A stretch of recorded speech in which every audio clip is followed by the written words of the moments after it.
every winning moment. Now it's time to capture your favorite NASCAR memories. Introducing the NASCAR Hall of Fame Commemorative Brick Program. To reserve your place in NASCAR history, visit us online at nascarhall.com/brick or call 1-888-NHF-BRKS. The NASCAR Hall of Fame, building memories one brick at a time. His racing career began by conquering the Wisconsin short tracks, but his destiny was to excel at the NASCAR Winston Cup level as a team leader. In about 2003, he was at the top of the NASCAR world as a champion. Join us on Men Behind the Wrenches as we tell the Robbie Reiser story next.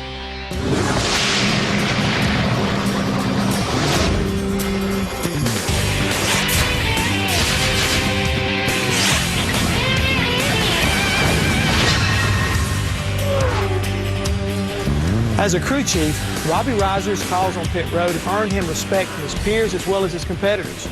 But Robbie's ability to communicate and his decision-making skills go far beyond the pit box. Hello, I'm Jeff Hammond, and welcome to Men Behind the Wrenches.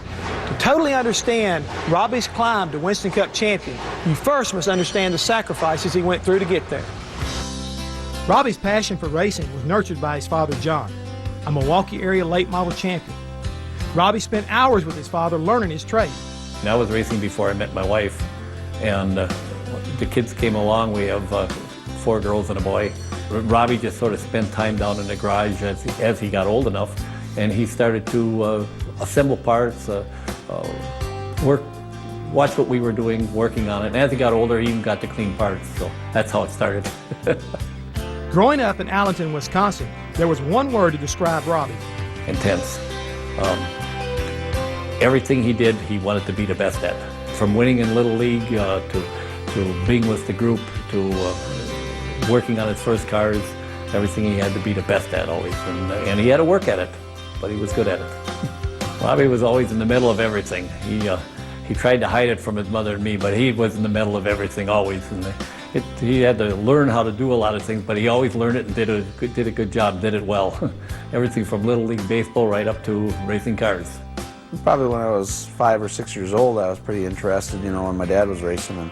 And as he worked through the modifieds and the late models, I was growing up. And probably when I was about 13 to 16, that area right there, I pretty much lost interest in racing. And I was more interested in playing baseball.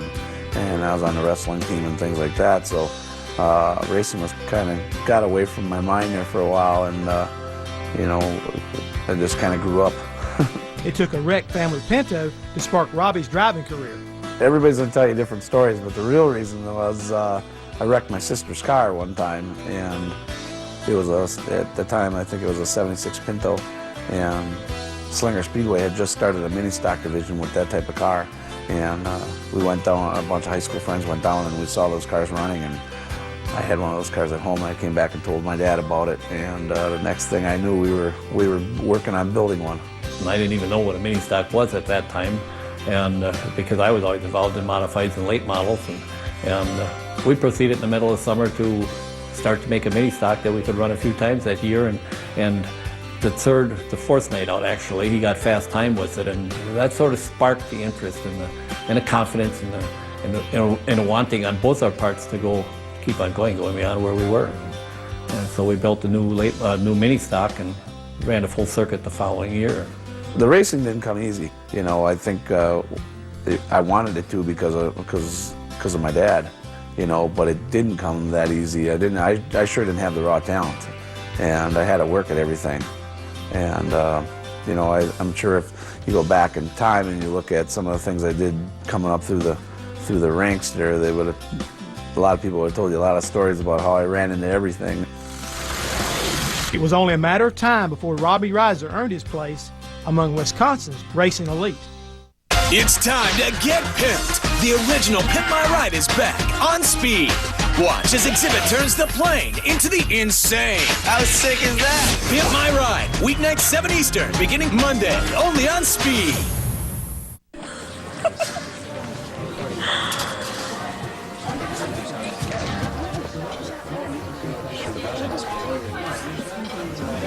That's the money you could be saving with Geico. What?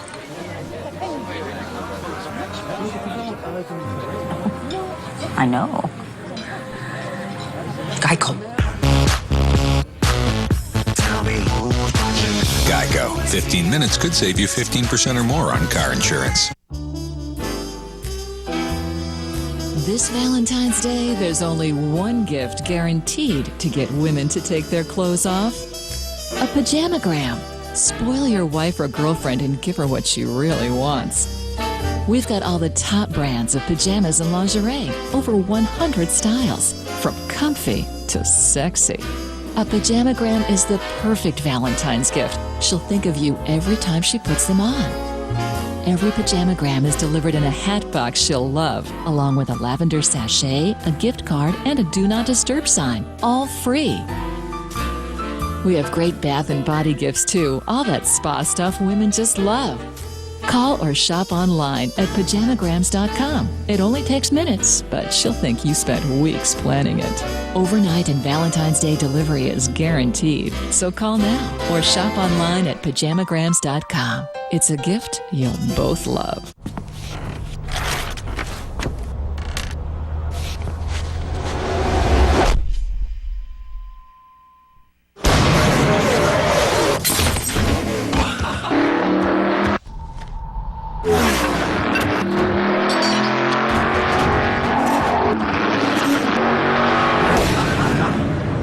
NASCAR gear should feel like real NASCAR gear. Look for the official NASCAR hologram and get free stuff every time you enter your code online.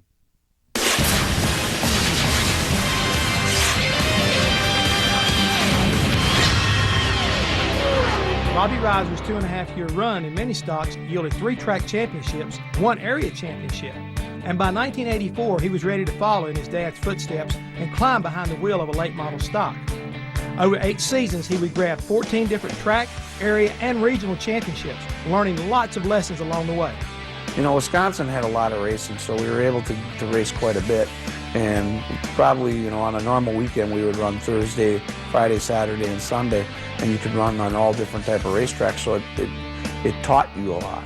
You know, we'd run the high banks of Slinger, or we'd run a different oval up in Kaukauna, or run a half mile down in Madison, and you know, you'd race against all kinds of different racers. And at the time when I first started racing and running late models, there were a lot of guys still up there yet. Mark Martin, Alan Kowicki, Dick Trickle. I mean, there was a bunch of those guys racing when I first came into it. So to run against that caliber of driver, obviously the learning curve went a lot faster because of who you're racing against. Among Robbie's Wisconsin rivals was an up-and-coming 18-year-old named Matt Kenseth. They were distinctly rivals. They would make the Green Bay Packers and the Chicago Bears look mild. It was a rivalry. I mean, when you went someplace, one group sat at one table, one group sat at another table. It wasn't a real close friendship, but it wasn't that they were enemies. They were rivals, and they respected each other, but they fought fiercely for that almighty dollar. Robbie was kind of the master of Slinger. He ended up being good at other tracks also, but when I first started, Slinger was Robbie's deal. Robbie would get fast time almost all the time, and I remember he had this car that was, he had the body all cheated up, and it looked really cool, and he ran awesome in Slinger all the time. It was real hard to beat there, so that's the first thing I really remembered about Robbie. Oh, there was no question. I had a lot of respect for him because he was 18 years old and he had come into the late model division, which I thought at the time was a pretty tough series up there, and had success right away. And he was competitive at all the tracks, and he definitely stood out. You know, I mean, he was a young guy that came in and aggravated us guys that had been running for a while. So, you know, there's no question that Matt had the raw talent to go race. We did have a few run-ins, you know, I was just starting to get faster, but I was faster, how do I want to say it, I could run faster than what my brain could keep up, you know, I could run fast, but I wasn't that smart yet, you know, so I made a lot of mistakes, you know, I drive over the means of my cars a little bit and made some mistakes. Me and Robbie got together a few times, you know, I know one night we were going for the lead and I got in the corner too hard and rubbed up in the side of him and he ended up spinning out and I ended up winning, which was just a mistake I made, but it was still a mistake that cost him, and there was times where, you know, it was the other way around too, where he'd move me out of his way to say, hey, you know, I'm the guy here, you're the new kid coming in, you know, he's going to move me out of the way and show me who was the boss. So we clashed a little bit that way. With all his late model success, Robbie desired more. So he purchased a NASCAR Busch Series car from Dale Earnhardt to run the inaugural race at the Milwaukee Mile in 1993. That was probably one of the worst decisions we made. We were having so much success in Wisconsin that to decide to come south and race in the Busch Series was something I wanted to do. I didn't want to run in the ASA Series because we were running the same type of cars. I wanted to move south. I wanted to go Busch Grand National Racing with the idea of going Winston Cup racing. And Milwaukee had at that time the Busch race had just come there, and here was a shot. If we could get a car put together, we could go run Milwaukee. It was local. With Robbie's success at the Milwaukee Mile, he had the bug. He decided to move south and pursue his dream. It's Military Week on Pastime. Welcome to the game, Name the time, win the cash. That's what I'm here for, Ken. The best of the armed forces. Petty Officer Nick, look at the guns. Brave their knowledge of horsepower. Military Week here on Pastime. How many horsepower you got? Are you ready to play, folks? Let's get to this. Don't miss Pastime. Military Week, starting Monday, 7:30 p.m. Eastern, only on Speed. Introducing the People Want It Now event, because the people want a great lease and they want more. The people want to go green. And go fast. The people want value that lasts. The people have always wanted that. The people want to be carefree about maintenance. Am I high maintenance? Nah. The people want to go further on every tank. The people want to go potty now. The People Want It Now event, happening now. For a limited time, lease a 2009 Jetta, Rabbit, or new Beetle for only $199 a month. Legendary Volkswagen value. It's what the people want. She's been a friend, the mother of your children, a soulmate. Isn't it time to let that special someone know exactly how you feel? Give her the gift she always wanted. Give her a polio vaccine. It's perfect.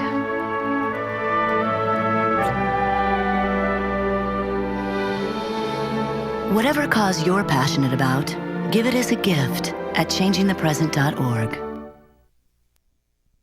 Disability insurance was not obtained through your employer and therefore purchased by you, we may be able to help you recover the benefits you were denied. Disability insurance can replace half or more of lost income. If your disability claim was denied or terminated, call 1-800-397-5279 now. We're standing by 24 hours a day to take your call in confidence. Call 1-800-397-5279. That's 1-800-397-5279.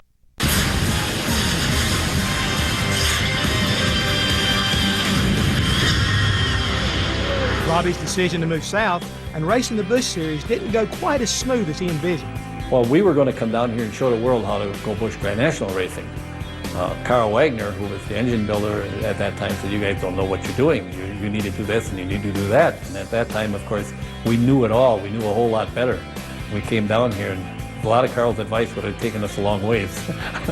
When we got here, we were really, really naive to what the Busch Series was. The huge lesson was to what it cost. I mean, we were running a successful late model team at the time, but Busch Grand National Racing was 5 times that type of money. We being a family-operated team, had no sponsorship. We were just working out of our own pocket. Broke but determined, Robbie made the tough decision to give up his dream driving a race car. Hut Strickland offered him a mechanic's job on his Busch team, and Robbie took it. Then, a chance meeting with a Kraft marketing executive gave Robbie an opening to rejuvenate the family race team. Well, when I went to work for Hut, Hut had a 7-race deal, and it was set up through Virtue Motorsports, which Kathy Virtue owned, and she was handling our marketing company that had some accounts at the time, and she had the Kraft Foods account, which was sitting there getting ready for the next season. As the 7-race deal went, they didn't feel comfortable with it. They wanted to farm it out. I had the building and the cars and all the stuff sitting there. I just didn't have the money to run it. And if I could pull the Kraft account in, even if it had a driver, I could get my business up and running again. A resurrected Reiser Enterprises was gaining momentum with driver Tim Bender when Bender got hurt. Robbie once again was faced with a tough decision with the business in the balance. They asked me who we thought we should put in the car, and I've raced against Matt over the years and decided that this was an opportunity for Matt Kenseth to get a chance down here, so that's what we went and did. When Robbie told me that he was calling Matt to come drive for him, I was in shock. I didn't really know what to think exactly. You know, I knew they were struggling with what they were doing, but I didn't really think at the time that he was going to give me a chance to drive his Busch Series car either. So I didn't really know. He said he wanted me to come down and talk to him, and when he said that, I assumed it had something to do with that, but I never really thought it would have materialized or led to what it led to. Despite their history as rivals, their connection as crew chief and driver came easily. I think we went through the first practice session at Nashville, which was our first race, and we worked together. And I think that I didn't even think about not making it work. I thought about making it work. And being that we had mutual respect for each other, I think that it was in his head too, that he knew what we were trying to, you know, that we were going to be able to get this thing to work for him. All he had to do was work with us, and it was easy. I mean, to this day it's still easy, but it was real easy back then.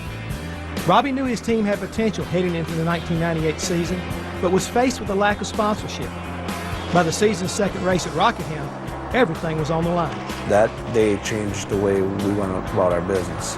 Yeah, as a team, I think we were hoping to finish in the top 5, which would have been a great day.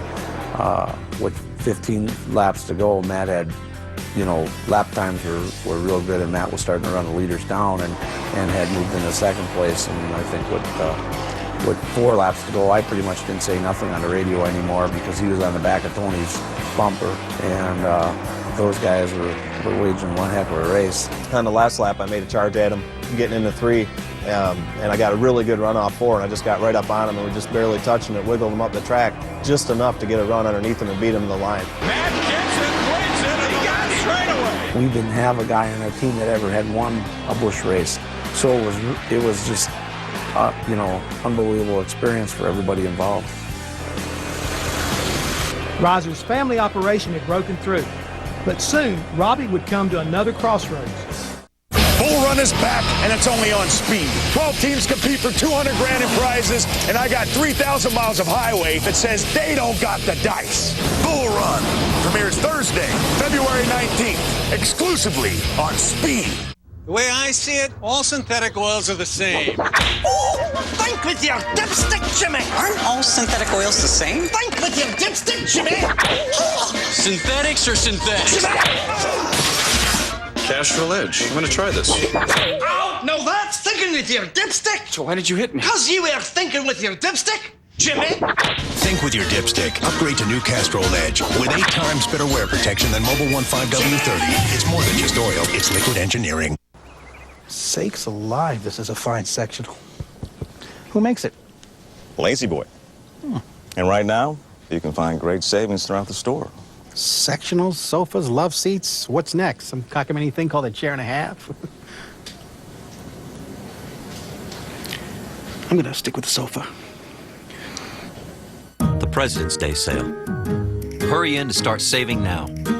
Comfort, it's what we do. Lazy Boy Furniture Galleries.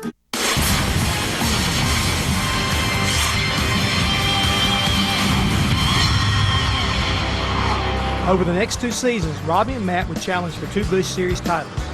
Their success was noticed by Mark Martin and Jack Roush. And by the latter part of 1999, Robbie had to choose between his Busch team and making the jump to the Winston Cup Series. I think the hardest part, he started with the family. The family had helped him to come down here.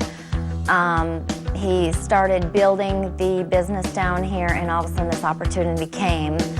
Matt was gone. Matt and Robbie had such a good working relationship, he didn't really want to let that go. His heart was here with the Busch team. There's no question about it. It probably still is. But he was focused on moving to Cup. He wanted to go to Cup with Matt, and he set a goal 3 years he would like to be with Matt and be a Winston Cup champion. When this opportunity came up with Matt and going to Jack Roush, it was a hard decision, but it's deep down inside, it's what I wanted to do. It was just trying to explain to my family that, hey, this is what I moved down here for. I know we built up this family business, but I really want to go do this, and this was the opportunity I was looking for, and I didn't want it to pass by. The transition from self-employed to someone else's system didn't come easy. Yeah, that was major. I struggled with it big time the first year or so, trying to learn how to work within somebody else's organization and the way they wanted certain things done. When I went to work for Jack, Jack had a structure and I had to learn to live within it. I think Jack wanted to, break my neck a few times because of the way I went about things. So I had a growing time there for a while to learn how to fit in. At the end of the Coca-Cola 600, Robbie and Matt found themselves standing in victory lane in their rookie season. It felt like a bond that night. I don't know how to explain it, but it felt like everybody was into it. And when the race restarted, we had great pit stops. We put ourselves in position, and the last 50 laps, I think we passed Bobby Labonte for the lead, and just drove out to a 3-second lead, and were able to hold on and win. After breaking through in 2000, their sophomore season was a struggle, yielding no victories, but the first of consecutive pit crew championships. Despite the odds, the team hung together. 2001 was a real struggle for Roush Racing in general. For everybody, we did not run well. And I think during that year, it made everybody work harder and try to get our equipment to run better. We were at that time realizing how tough the Wins Cup Series really was, and it just took time. I think we had some success when we were a rookie year, but that caught up to us in that second season, and we struggled pretty hard. Through the whole time, even Robbie might have drove home and thought about it, like, what's Matt doing? Or I might have drove home and thought about, well, why can't Robbie figure this out? But nobody said, I need a new crew chief. Robbie didn't say, I need a new driver. He's not getting it done. None of us said that. We didn't fire any team members. Nobody quit. We said, okay, what are we doing wrong? How can we fix it? There was nothing wrong with the people we had here or what we were doing. It was just we needed to figure out how to fix it. And through all the hard work and not giving up on each other, I think, helped build us into the team that we are today. Robbie and his number 17 DeWalt team were back on track. 5 wins, 8th place in the points, their second pit crew championship. All this put momentum on their side and made Robbie a respected leader on pit road. I grew up in this sport. I've done so many things, and I've seen it from their eyes. I've been the mechanic that's worked in the 90-degree weather. I've been the spotter. I've been the driver. I've had to pay for the cars, as an owner. I can look at the sport a lot from where they're standing, and when there's trouble, I can work with them and understand where they're coming from when something does happen, and I think that they respect that. Through the years, we built guys that wanted to stay part of what we were doing. We brought some guys that were with Matt's late model crew and some guys that were with my late model crew, and we built them into a team that's got a lot of loyalty because of those reasons. With all the pieces in place, Robbie was about to lead Matt and the number 17 DeWalt team on a championship journey. There's a new high school rivalry brewing, but this score will be settled on the drag strip. Drag Race High returns to speed. 2 schools face off for one unforgettable showdown. We're gonna have bulldog for breakfast. Drag racing champs Clay Milliken and Cruz Pedregon judge. All of this is going to be part of your grade. It's going to boil down to who wants it worse. Drag Race High season premiere next Wednesday, 10 p.m. Eastern. Presented by Castrol GTX. Exclusively on Speed. Every eHarmony match is based on compatibility. And now during our free communication weekend, you can communicate with your matches absolutely free. Free communication weekend happens this Friday through Monday only. Our special limited time offer is the perfect opportunity to meet new singles. Anne-Marie and I both were like, I was so excited when I saw your profile. I wanted to kind of get to that communication. Log on today and communicate for free. Only during this special free communication weekend. eHarmony.com. Hey guys, you know Valentine's Day is right around the corner. I hope you're not thinking about giving her the same old, same old. Don't panic. Here are 3 words you need to remember. Vermont teddy bear. Picture this. You beargram her at home or the office with one of the many love bears, and when it arrives, well, you can almost hear it now. He is so adorable. So much bigger than I thought. I know. Oh, I sent you this love bandit to steal your heart because you've stolen mine. Where can I get a guy like that? Guys, if you want a great response to your Valentine's Day gift, call now or do it online at VermontTeddyBear.com. Come on, guys, for about the price of a dozen roses, a Vermont teddy bear keeps giving and giving. They're handmade in Vermont and guaranteed for life. You could even have a bear personalized with her name. Order now. Overnight and Valentine's Day delivery is absolutely guaranteed. It's a sure thing.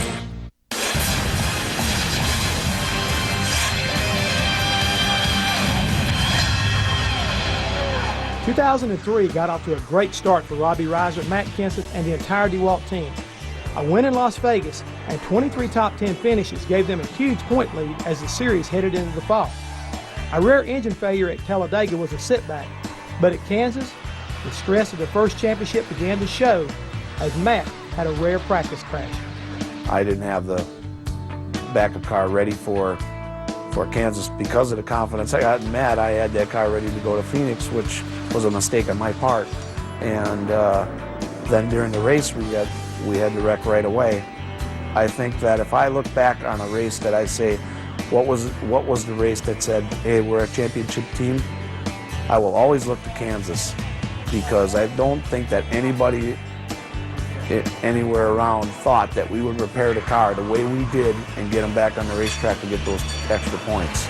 I walked back out on pit road with my chest out because I was so proud of what those guys accomplished in a short period of time. It was the first backup we've needed in 4 years off the truck, and we weren't really 100% ready with it. So I think that was an eye-opener for him. It was an eye-opener for me, saying, I think I went out after Talladega and I was trying to run that fast lap right away in practice and lost control of the car, which I usually don't do. So it was just showing that we can still make mistakes, and we needed to just slow down and go do the things that we usually did.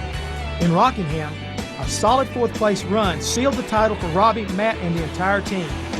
Robbie Reiser was now a champion crew chief. In the back of my mind, I was hoping if we were to win the championship, we'd be able to wrap it up at Rockingham, because that's where we got our first Busch Series win. Robbie and I did together. It's a place where Mark and Jack got their first Cup win back in '89, I believe it is. It just had a lot of special things there. It was the last fall race at Rockingham, and if we could do it somewhere, that's really where I wanted to do it. There's just a lot of special memories I have from that track, and if I could have done it anywhere, that's where I really wanted it to happen. The day that I sat on the lawn at the White House and listened to President Bush talk about our race team was the day that it set in. I'd love to go racing, and I don't really pay attention to a lot of the outside world. And when that day came that we were there with the president, I felt honored to give something back to the sport that I had worked so hard to be a part of. With all his success, Robbie's passion for racing has not waned. He's a racer, yes, and those guys that are with him are racers. They grew up racing on the Saturday night racetrack. The fact that they can just work on a race car for a living, they think they've died and gone to heaven. Words cannot explain how proud you are of him. He's done something, I always keep telling Robbie, it's like going into politics and becoming president. That's the magnitude of what those boys did. And it's not only Robbie, it's not only Matt, it's that whole team. Robbie came from grassroots Wisconsin and learned everything from just normal, everyday experiences. I think that they have to say, now there's a self-taught person that has learned things and taught himself and gone to the pinnacle of racing. Robbie's demanding. He's when you're on Robbie's side, he's not tough to work with. Robbie is very tough if you're not on his side, and I learned that at a young age. When you're racing against Robbie, he's a very difficult guy to get along with at times if you're not on his good side. When you're working with Robbie, there's no better ally to have than Robbie Reiser. I'm very proud that he has accomplished what he's ever dreamed of. Everyone has their dreams when they're little boys and girls, and this was his lifelong dream, and he's got it. He's made it. I'm just a small town kid that grew up in a family that the family supported the racing. I think it's everything. I wake up in the morning and I think about racing. I want to be at work. I want to be working on it. I love the sport. I grew up in it. I want to do it. I could do it 24 hours a day if I could stand it. When I walk away from the sport, I want them to say that Robbie Reiser, he was a hard worker. He gave it everything he had. Upon winning his first Winston Cup championship, Robbie personally got on the phone and called all the crew members as well as his friends in Wisconsin to thank them for the support they'd given him throughout his career. Pretty class act right there by the guy who just wanted to share a little bit of his success with those who gave him an opportunity for his dream to come true of racing for a living. From Men Behind the Wrenches, I'm Jeff Hammond, and thanks for joining us.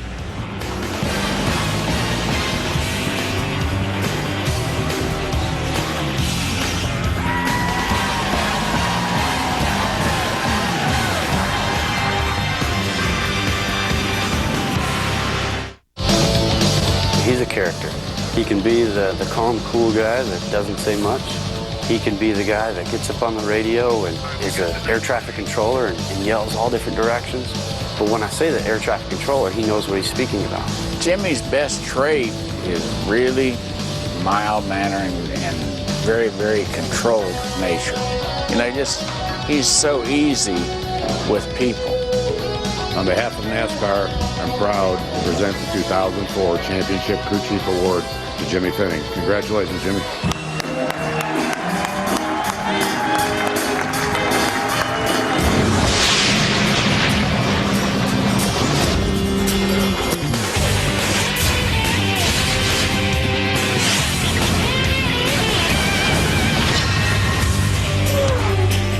A man of few words, but yet a towering presence on the top of the pit box. That's the way his colleagues would describe Jimmy Fennig.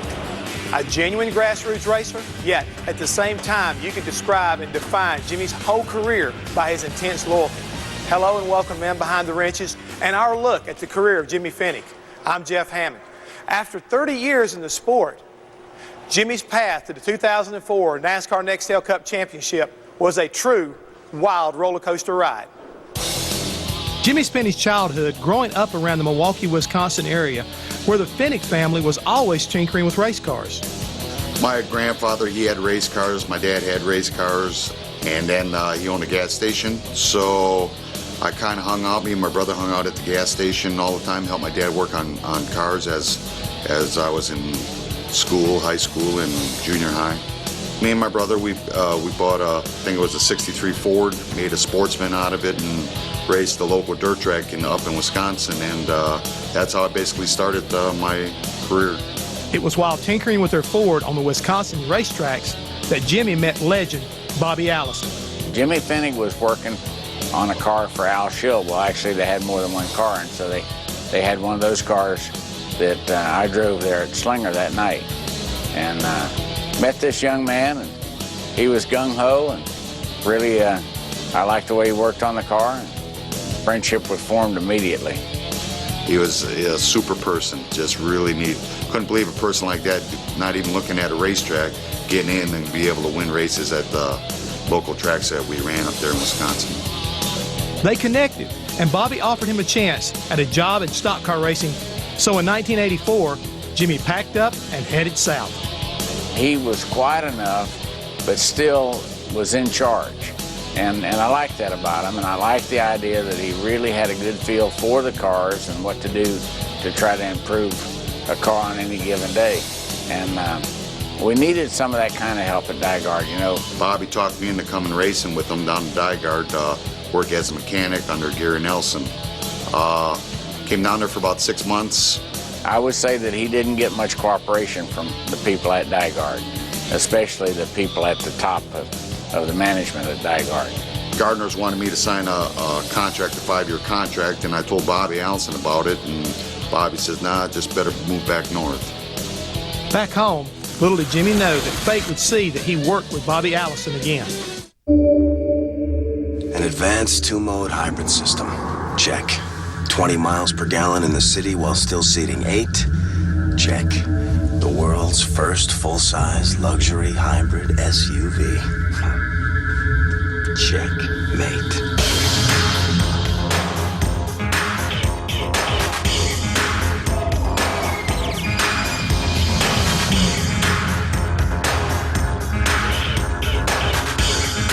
They say a man should always dress for the job he wants. So why am I dressed up like a pirate in this restaurant? It's all because some hacker stole my identity. Now I'm in here every evening serving chowder and iced tea. Should have gone to freecreditreport.com. I could have seen this coming at me like an atom bomb. They monitor your credit and send you email alerts, so you don't end up selling fish to tourists in t-shirts. Offer applies with enrollment and Triple Advantage. With the rising cost of fuel and auto maintenance, now more than ever, it's important to get the most from your vehicle's engine. Z-Max Micro Lubricant can help. Z-Max, the only micro lubricant that's used with your favorite motor oil by actually soaking into the metal. Z-Max reduces carbon buildup, resulting in increased fuel mileage, improved engine performance, and extended engine life. Easy to use. Just pour into your engine's oil and your fuel system for non-stop protection. Z-Max, 60 years of reliable, proven performance. Locate your nearest retailer at zmax.com. NASCAR was born, and they came to race. You remember their names and every winning moment. Now it's time to capture your favorite NASCAR memories. Introducing the NASCAR Hall of Fame Commemorative Brick Program. To reserve your place in NASCAR history, visit us online at nascarhall.com/brick or call 1-888-NHF-BRKS. The NASCAR Hall of Fame, building memories one brick at a time.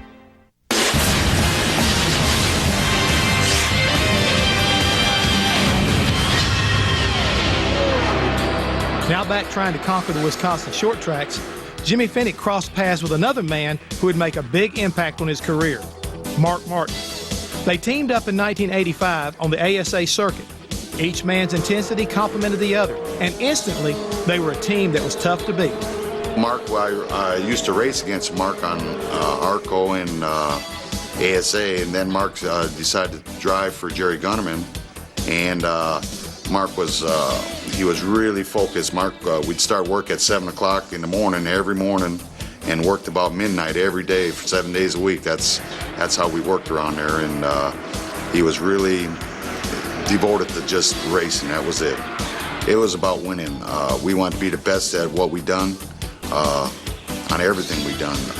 Craftsmanship on the cars, winning at the racetrack, and when we didn't, like I say, we went back to work and worked hard at it because we weren't happy being second.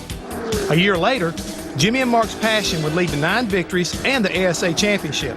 Despite all the wins, it was a title run full of lessons. It's tough racing week to week to week, and we always focused on winning. And then as we won, the points came with us, and then the championship came with us. But it was about winning. First ASA championship I won with Mark. It was a pretty good feeling that we accomplished what we set out to do, and that got me motivated to get to my next level. While he and Mark were racing with such success, Jimmy's friend Bobby Allison continued to pester him to come back south. Jimmy's a very loyal guy. He's so loyal that he would have stayed with me if I would have stayed. But I had an opportunity to go Busch Racing, and he had an opportunity to go a crew chief for Bobby Allison. And I guarantee you that if I'd asked him to stay with me, he would have stayed. When me and Mark were running ASA, we prepared some cars for Bobby in ASA, and Bobby just kept convincing me to come back south. And, you know, Bobby's such a special person that he was a real racer, and that's what made me come back, get hooked up with Bobby again. I told him I knew this fellow in Wisconsin that I thought was really hands-on, good A1 crew chief, and that we ought to get him. And so Billy said, okay, let's do it. So I went and talked to Jimmy again, and you know, I had been driving some of the short track stuff with him, and so I was in touch with him pretty constantly anyway, and got him to come back down here, and went to work for Stavolas. With a second chance to work with champion Bobby Allison, Jimmy packed up and headed to North Carolina. It's time to get pimped. The original Pimp My Ride is back on speed. Watch as Exhibit turns the plane into the insane. How sick is that?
When 1987 began, Jimmy Fennig stood on top of the pit box as crew chief for Bobby Allison and Mr. Vola Brothers Racing.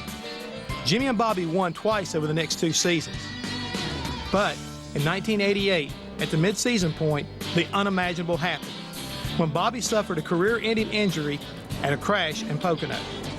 I just couldn't believe it would happen to somebody like Bobby Allison or anybody. I always figured nobody's really going to get hurt that bad in these race cars. And then that happened. I just pictured Bobby on the stretcher going to the infield care center with his helmet on yet. And just, I couldn't believe it. The man of, his status to be hurt that bad. Just, it was hard to believe. Nobody gets hit in the driver's door standing still by a car going 150 miles an hour and lives. That's impossible, and I lived through that. Bobby recovered and started his own race team, but the road to success for his team was hard fought.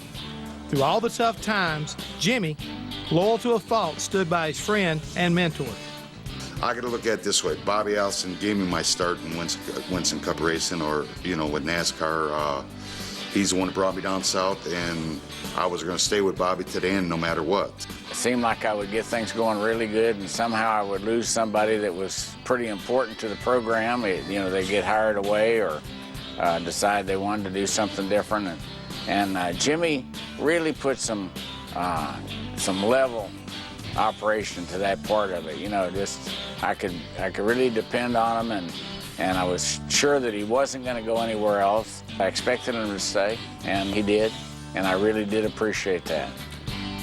As Allison looked to close his doors, Mark Martin was ready to reunite with Jimmy.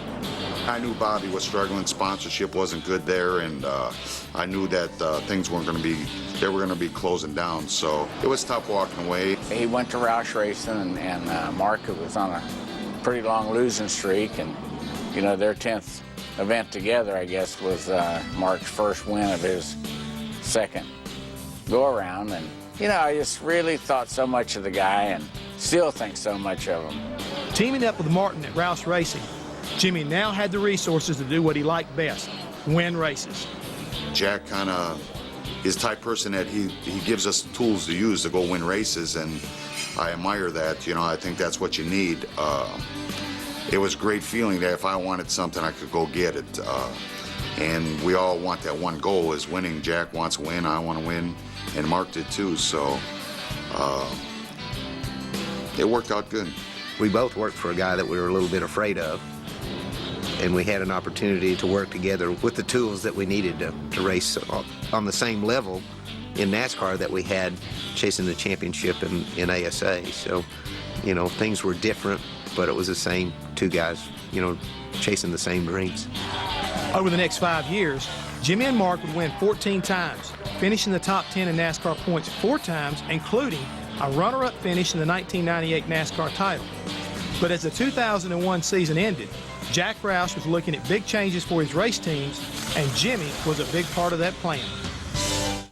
Bull Run is back, and it's only on speed. 12 teams compete for $200 grand in prizes, and I got 3,000 miles of highway that says they don't got the dice. Bull Run premieres Thursday, February 19th, exclusively on Speed.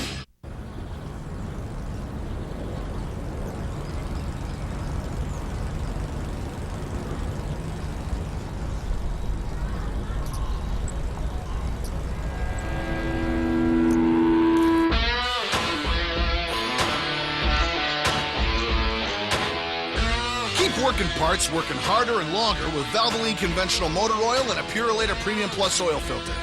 Whatever you're working on, Advance Auto Parts will help you keep the wheels turning. She's been a friend, the mother.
2002 NASCAR season, Jack Roush decided to shake up his race teams and pair Jimmy Fennig with rookie upstart Kurt Busch. We were so close that at times it made it difficult for us because we were so close. I think Jimmy tried to please me sometimes harder than he tried to do the right thing for the, for the racing. And I can understand that because, I didn't want to hurt Jimmy's feelings either. Jimmy was a better crew chief than the result he was getting from Mark. Mark was a better driver than he was getting from Jimmy. I was somewhat upset that they took my crew chief away. I'm like, I thought we were building something. I thought we were going in a good direction.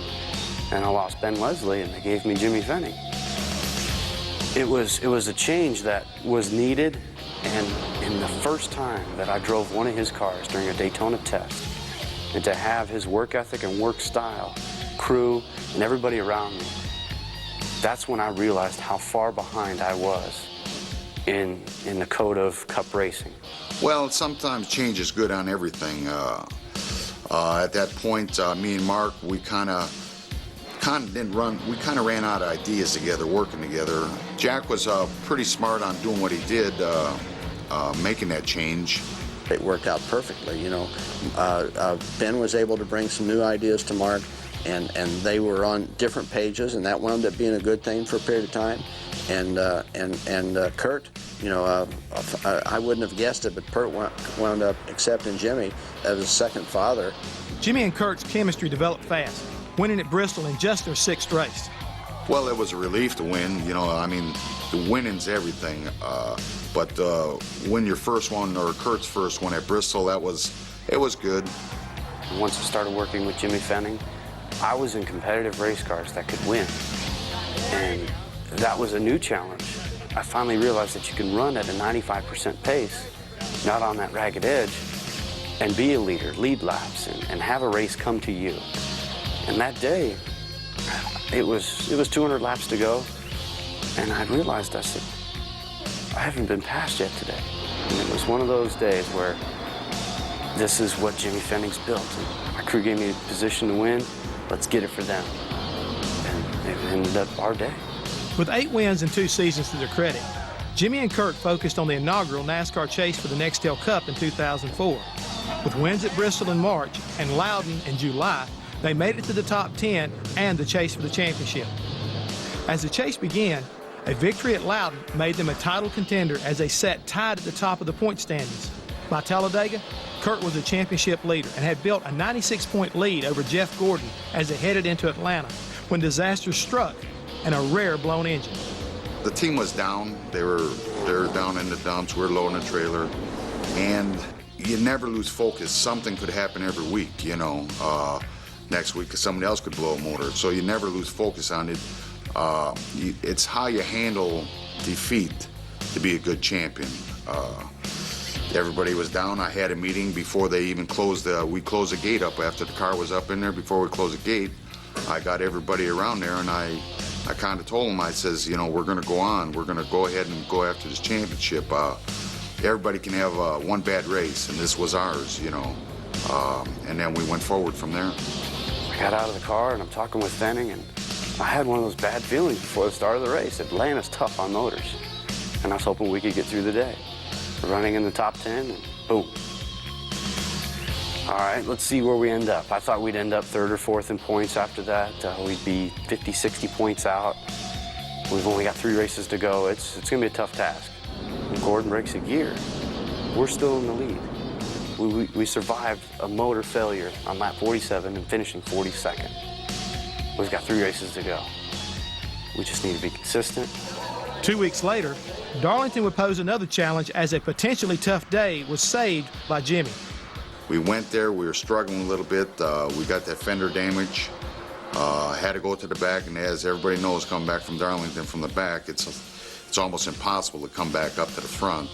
But the guys never gave up. Nobody ever gave up. We stayed focused, and we were going to go get a top 10 out of this. And the only thing that Jimmy Fennig and I did after the day was smile.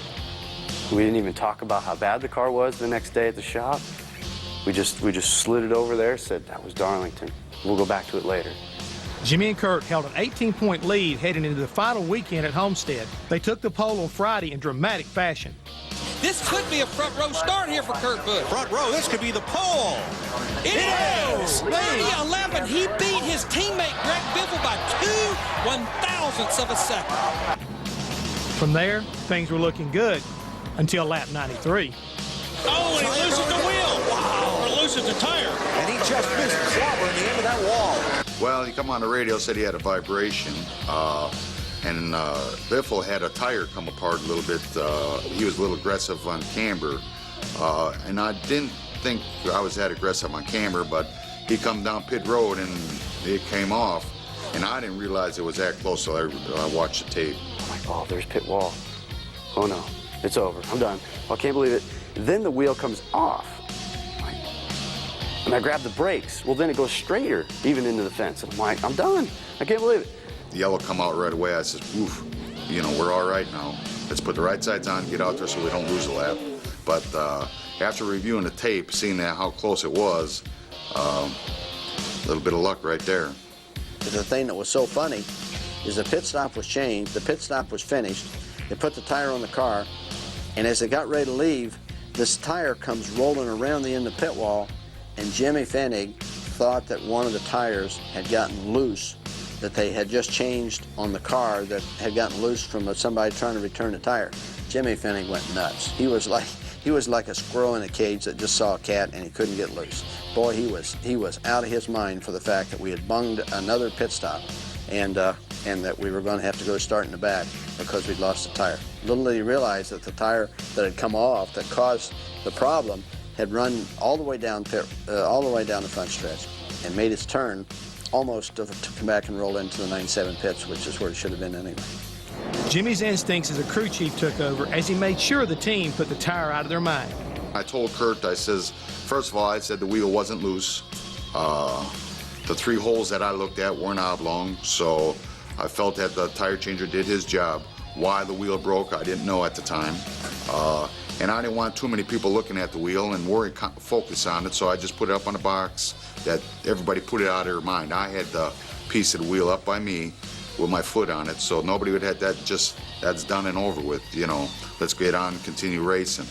As the laps wound down, Kurt did his job on the track, fighting back for a 5th place finish. It was just enough to earn him the inaugural Nextel Cup by just 8 points over runner-up Jimmy Johnson.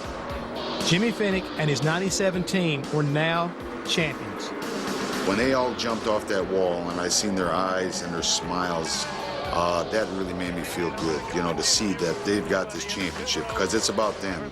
I had this vision in my mind of this championship trophy sitting on his fireplace mantle. It's kind of corny, you know, cheesy, but that was me, you know, Jimmy Fennig, his championship trophy. That sums up what he's devoted his whole life to. If you look at the individual races and say the calls, yeah, Jimmy's calls were never flawed and they were often brilliant. But behind that, the mentoring he did and the counseling he did and the advice and the support he gave to Kurt cannot be overemphasized. The relationship you have with your car isn't so different from your other relationships. Some burn hot and fast, but don't last very long. Some burn for a while, but don't throw much heat. And some smolder beautifully for a long, long time.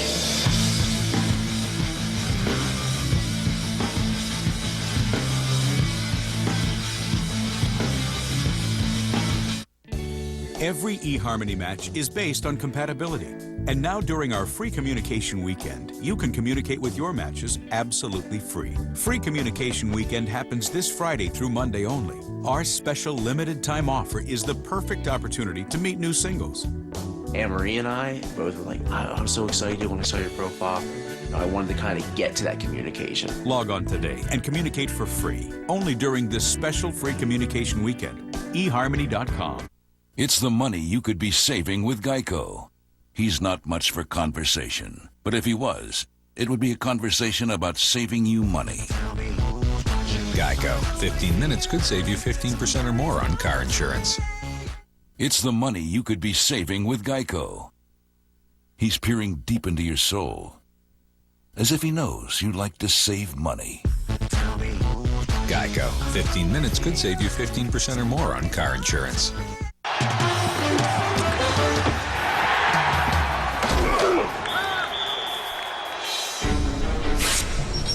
With GameFly, you can get 6,000 of the hottest new and classic games delivered right to your door.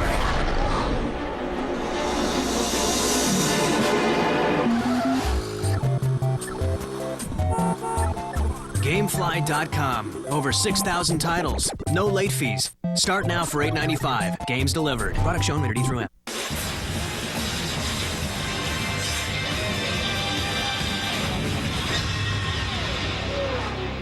The magnitude of winning his first championship and the inaugural Nextel Cup hit Jimmy Fennig 2 weeks later in New York City.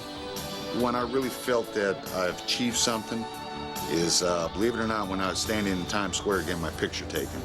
I thought that was pretty neat. Just stand there and they shut the streets down, and you got to shut in New York in Times Square where the ball raises for New Year's Eve, and here I'm standing there getting my picture taken. I says, now this is pretty neat.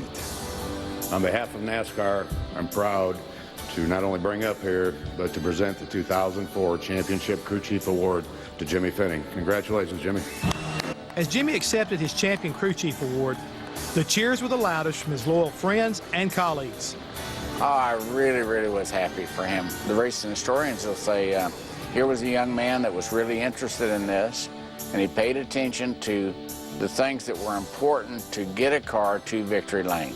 You know, whether it was a car at Slinger Speedway or it was an ASA car or whether it was a NASCAR Cup car. Here was a guy that really worked hard to keep all the things together to get that car to victory lane. Not only will he have done all the work and had all kinds of success and earned all kinds of respect, but he will also have a title that will follow him forever, and he deserves it. He has no ego at all. You know, Jimmy looks at what the right thing to do is based on his experience and what he recognizes the rules of the circumstance to be, and he makes a decision and says that's what he's going to do. He's got that Midwestern sense of humor about him. It's quick, it's dry, and he's a man of few words. Everybody knows that. So when he speaks, you listen to those few words, and he creates this book off of that one sentence on how to perceive things and what to look for. And that's what I look into him every time he talks. I look not past those words, I look into him further because I know he's talking about something that's going to come up in the future. Jimmy's the real deal. He is awesome on the way that he's able to put together good race cars and hold together a great team. And he accepted me as a challenge. He put me under his wing and said, here we go. And I'm a racer. I've always been a racer. There's no saying how much longer I'm going to do it. There might be one day I'll say, okay, I had enough. But right at this point here, I'm going to continue racing, try to win some more races, try to win some more championships. That's my goal. Winning the championship may have completed Jimmy's dream, but it hasn't changed him. Before the champagne had even dried from their Nextel Cup championship celebration, Jimmy was back here in this shop at 7:30 in the morning getting prepared for the next season. Jimmy savors his championship in his own way, working hard to stay ahead of the competition. From Men Behind the Wrenches, I'm Jeff Hammond, and thanks for joining us.